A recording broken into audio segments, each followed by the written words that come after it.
সকলকে জানাই জয়গুরু। আজকে আলোচনা করব যে অপরের দোষ দেখবার প্রবৃত্তি সম্পর্কে ঠাকুর কি বলেছেন। পরম প্রেমময় শ্রী শ্রী ঠাকুর অনুকূলচন্দ্রের স্বীয়স্ত লিখিত সত্যানুসরণ গ্রন্থ হইতে পাঠ করব। এটা খুবই সত্য কথা যে মনে যখনই অপরের দোষ দেখবার প্রবৃত্তি এসেছে, তখনই ওই দোষ নিজের ভিতরে এসে বাসা বেঁধেছে। তখনই কাল বিলম্ব না করে ওই পাপ প্রবৃত্তি ভেঙে চুরে সেঁটিয়ে সাফ করে দিলে তবেই নিস্তার, নইলে সব নষ্ট হয়ে যাবে। তোমার নজর যদি অন্যের কেবল কুই দেখে, তবে তুমি কখনোই কাউকে ভালোবাসতে পারবে না। আর যে সৎ দেখতে পারে না, সে কখনোই সৎ হয় না।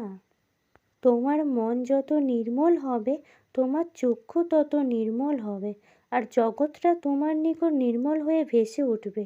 তুমি যাই দেখো না কেন, অন্তরের সহিত সর্বাগ্রে তার ভালোটুকুই দেখতে চেষ্টা করো, আর এই অভ্যাস তুমি মজ্জাগত করে ফেলো। তোমার ভাষা যদি কুৎসা কলঙ্ক জড়িতই হয়ে থাকে, অপরের সুখ্যাতি করতে না পারে, তবে যেন কারো প্রতি কোনো মতামত প্রকাশ না করে। আর মনে মনে তুমি নিজ স্বভাবকে ঘৃণা করতে চেষ্টা করো এবং ভবিষ্যতে কুৎসা নরক ত্যাগ করতে দৃঢ় প্রতিজ্ঞ হও।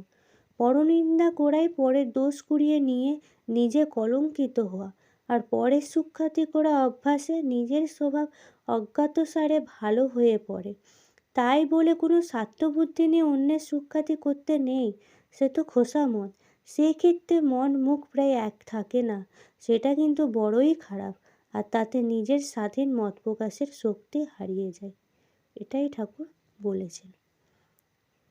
ঠাকুরের কথা মতো চললে আমাদের জীবনটা সুন্দর হয়ে উঠবে। পরম পিতার কাছে সকলের মঙ্গল কামনা জানিয়ে এখানেই ভিডিওটা শেষ করছি। সবাই ভালো থাকবেন, সুস্থ থাকবেন।